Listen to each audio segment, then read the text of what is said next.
Hello guys! Welcome back po sa aking channel. Ito po si Gerald nagbabalik, Gerald's TV. At ngayon magluluto tayo ng pork dinuguan kasi nag-crave ako. At bago ko simulan ng video na to, salamat po sa patuloy na suporta sa aking channel. At huwag kalimutang mag-subscribe, Gerald's TV. Click lang yung subscribe button at notification bell para ma-notify kayo sa aking updated vlog or latest vlog. Shoutout sa mga subscribers dyan, sa mga silent viewers, at sa mga di pa nag-subscribe, mag-subscribe na. At ito po ang ating pangunahing sangkap. Meron tayong pork meat, meron tayong pork blood, of course, yung dugo, at saka pork intestine, yung laman loob ng baboy, o yung bituka ng baboy. At meron tayong garlic or bawang at sibuyas. At ang pagtimpla natin dyan ng pangpaalat ay patis at saka suka. Hindi mawawala dyan ang ating asin at paminta na laging magkasama. Ayan. Ayan, so abang-abang lang po sa susunod na kabanata. And so, ang una natin gagawin mga ka-YouTube, parikoy, ay magkaya tayo ng sibuyas. Ang ating aromatics. Meron na tayong na-prep na sibuyas. Galing prep. Dice lang natin to.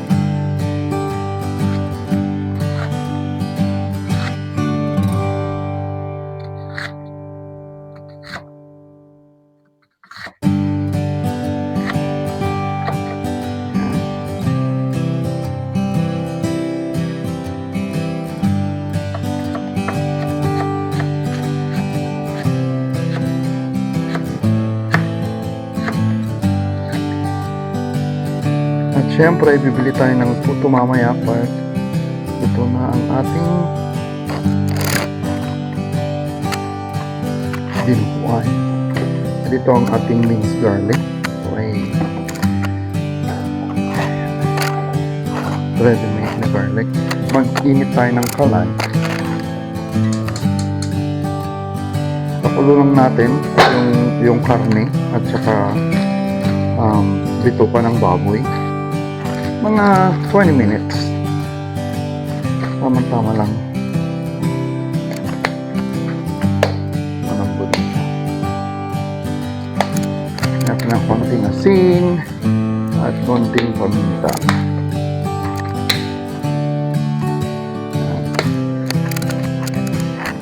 Tayo natin kumulo.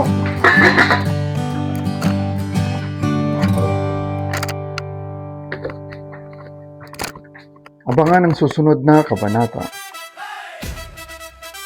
Habang hinihintay natin kumulo yung tubig, mag-slice na tayo ng karne. So, bali yung karneng ginamit ko ay, I think this one is kasim. Mayroon siyang taba-taba, yan. At buto. So, Julian Fer ang ating cut sa karne. Masarap.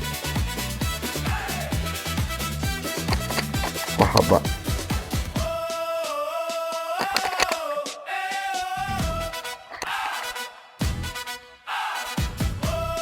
Ito po yung medyo chunky yung ating karne sa dinuguan. So, masarap pag may taba talaga.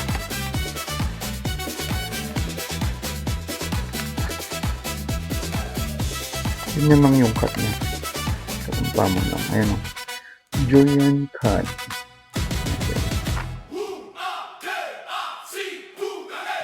Kasi pang ulam naman to eh. Hindi siya paninda. Yung mga ibang talagang maliliit pa dito. Alam nyo, pag ginisa nyo yung karne, niluto nyo siya, liliit siya, mag-shrink siya. Lalagyan natin. Ito yung kanyang buto. Sasahog natin mamaya para mas lumasa.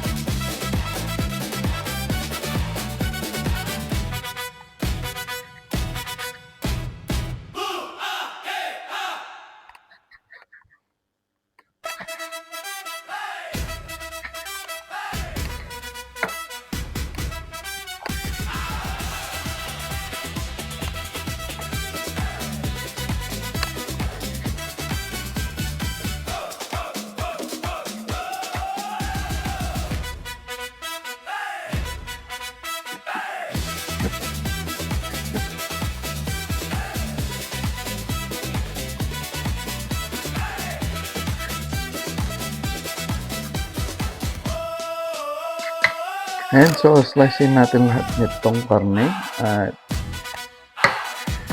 abangan ang susunod na proseso.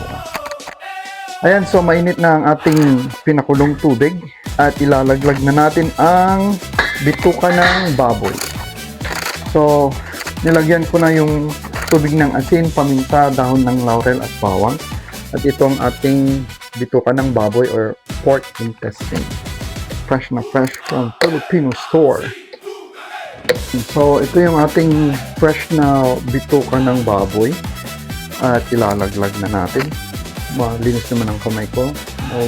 Naghugas ako ng isang linggo. Yan. Bali, itong bitukang to ay nalinisan na. So, pag binili mo siya sa Philippine store, linis na siya. Hindi mo na kailangan, malinis na siya, hindi mo na kailangan linisan. Yan. So, iluto natin lahat. Okay, para masarap ang ating pork dinuguan.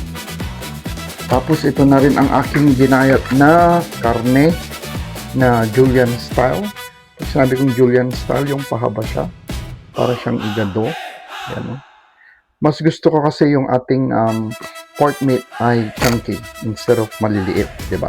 Para talagang malalasahan mo yung karne at lahat. Yung intestine, yung pork blood. Para masarap.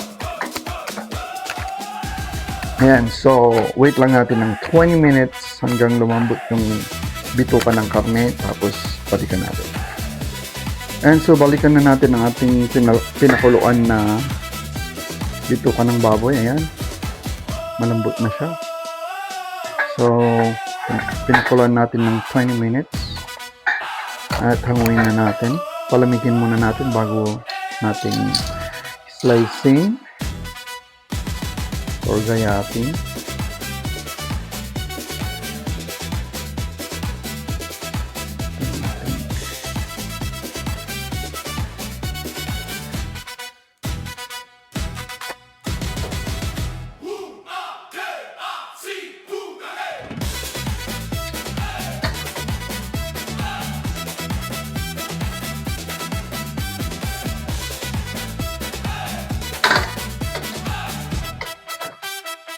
Ayan, so palamigin natin ng mga 5 minutes tapos slicein na natin. Okay?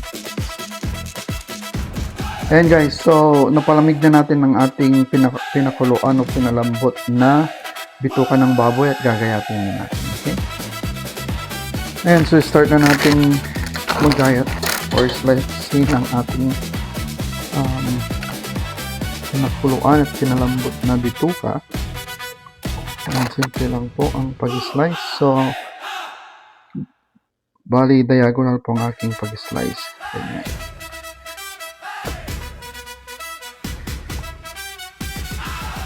Pastlan.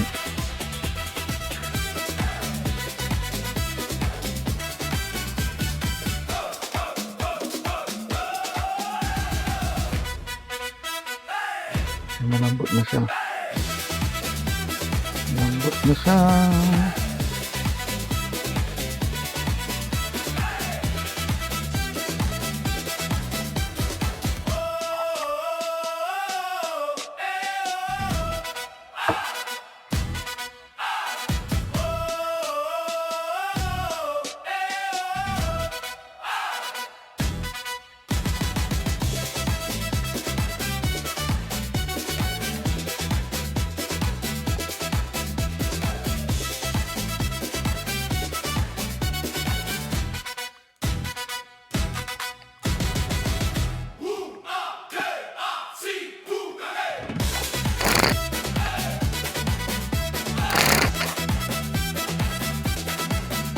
Ayan po, ito na ang ating ginayat na bituka ng baboy at malambot na siya.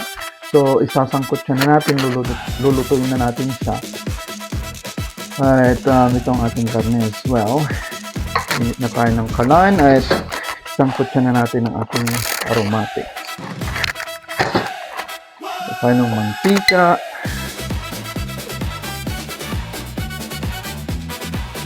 Sangkot siya.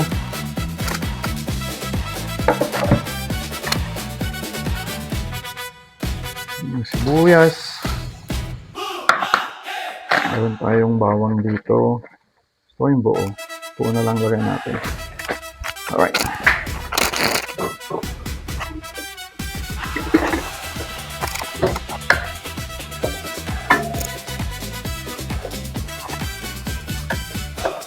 Yan, so hintayin lang natin mag-caramelize yung ating sibuyas. Mag-brown ng bawang.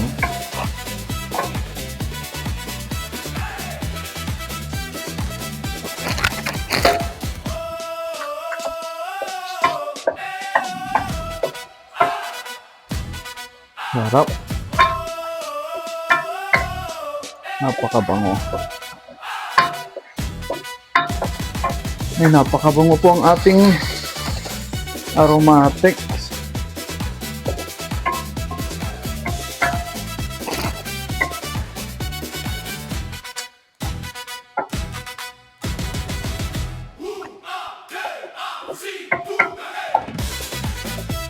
Sunod natin yung karne.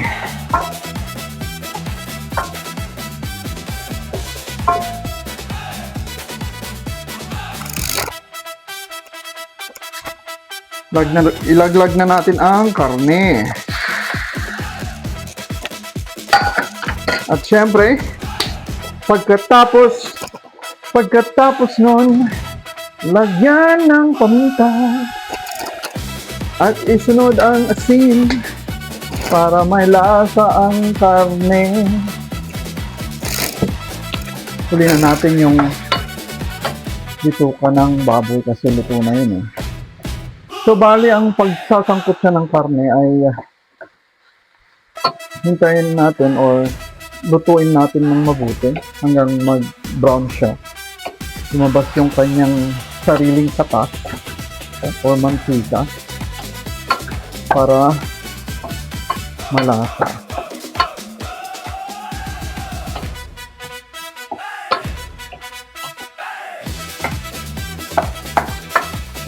Yan, simple-simple lang yan, mga parikoy.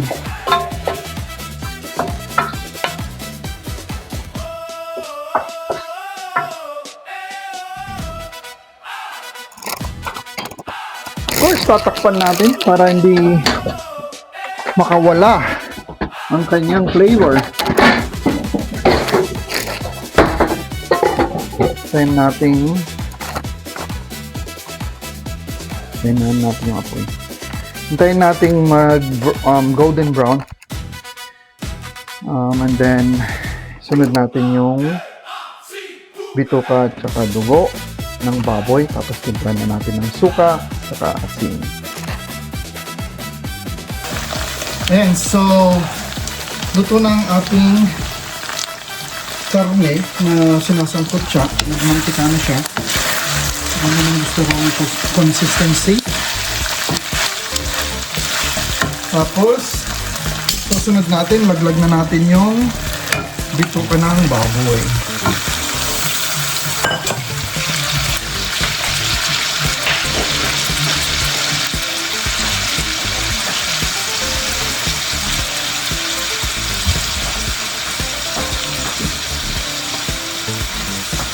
So bali sinangkot siya ng mga 15 minutes hanggang lumabas yung kanyang katas at tuluyan ng mag-brown yung karne.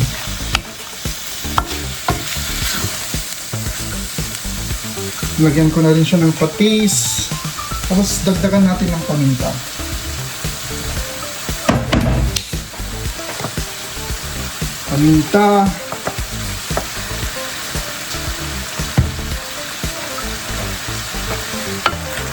Halo-halo na.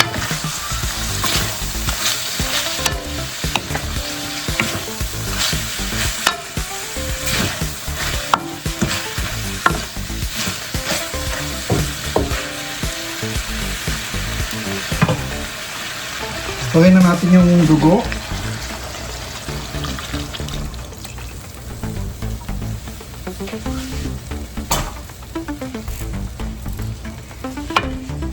Haluin natin para hindi magbuo.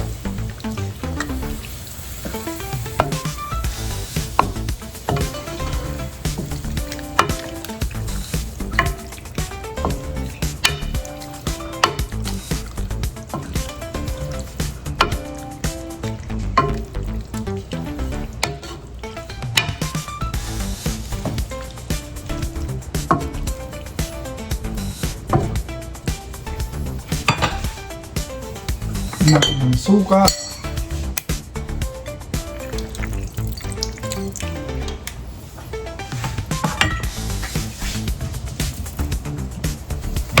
Tapos asin.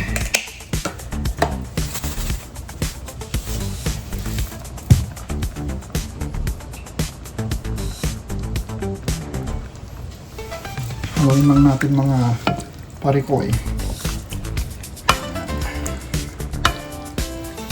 Para hindi magbubuo ang ating pork dinuguan.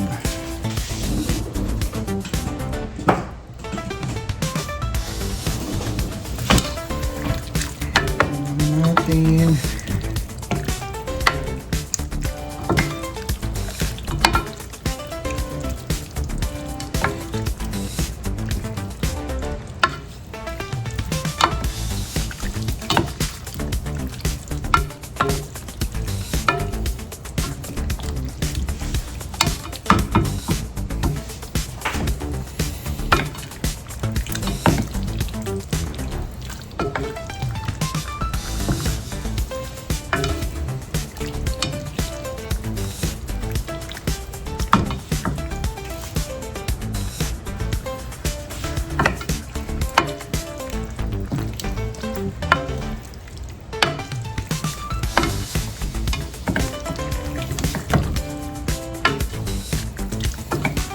napakasarap ang ating dinuguan, mga ka-YouTube.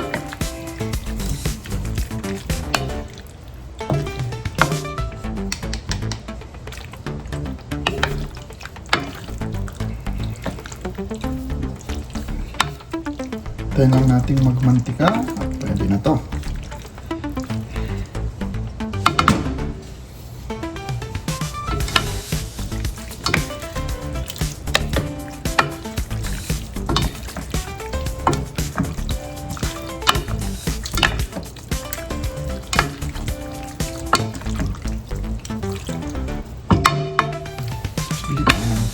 Diba?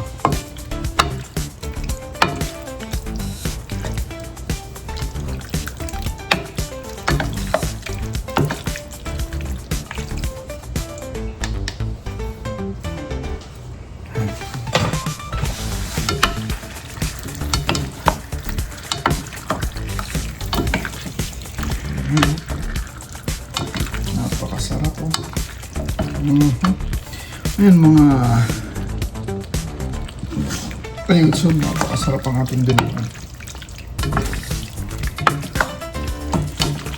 Okay.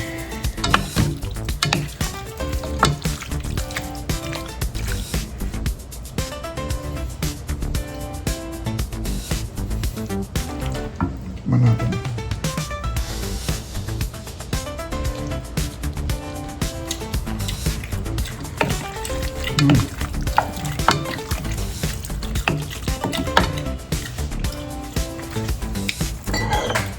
Kulang ng asim.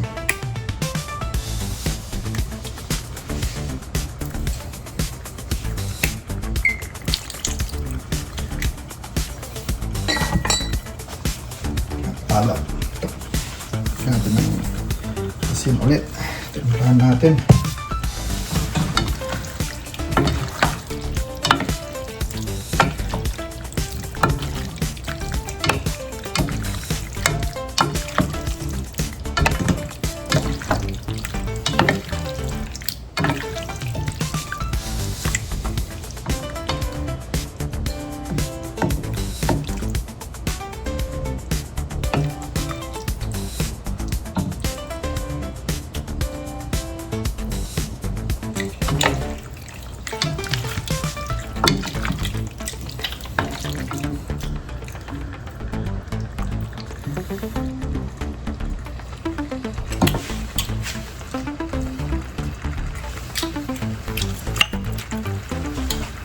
Ayan pa.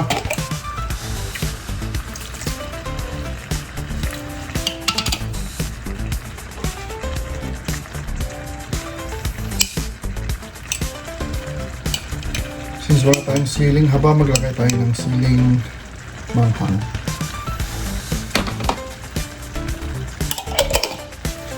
para mas masarap. Konting asin. Tansyahan lang. Diba? Tansyahan lang.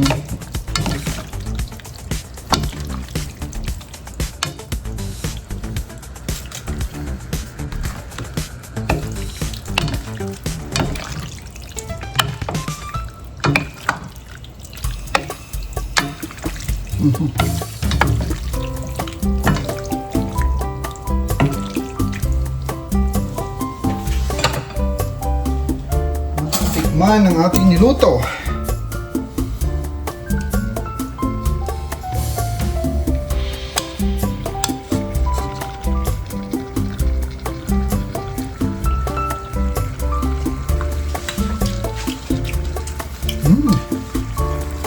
Harap.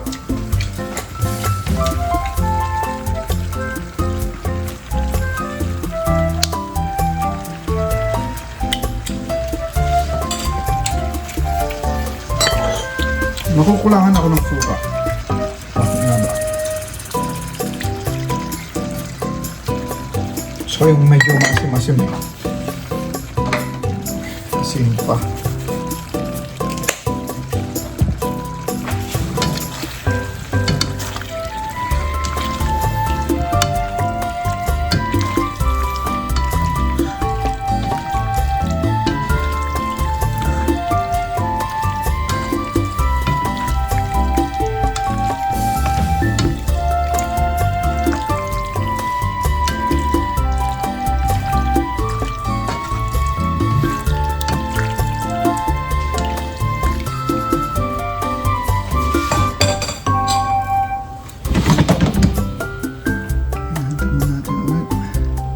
Tikman natin hanggang maubos.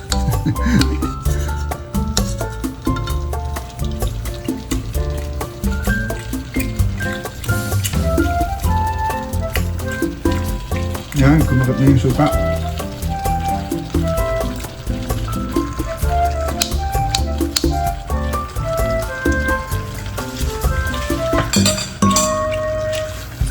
Kunti pang suka.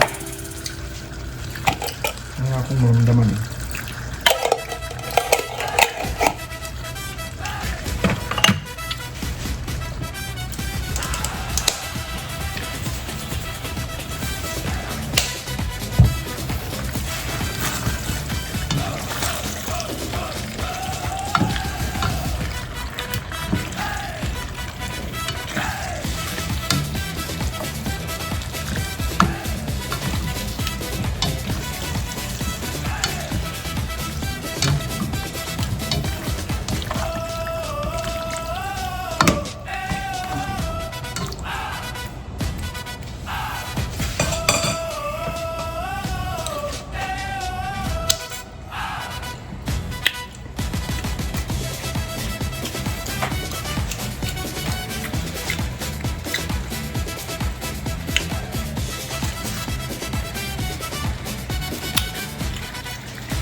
Sarap.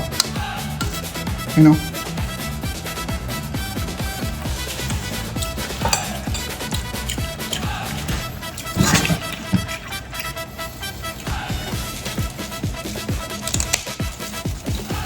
Hindi pa na yung suka. Pwede na to.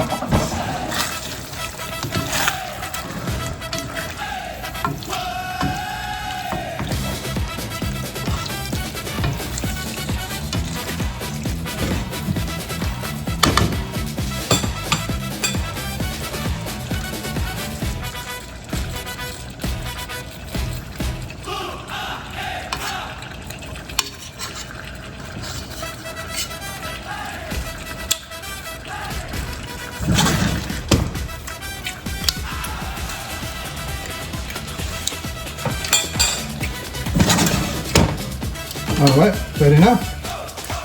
Salamat po sa manonood. Ito na po ang ating pork dinuguan. Ayan, napakasarap. Natimplan na natin.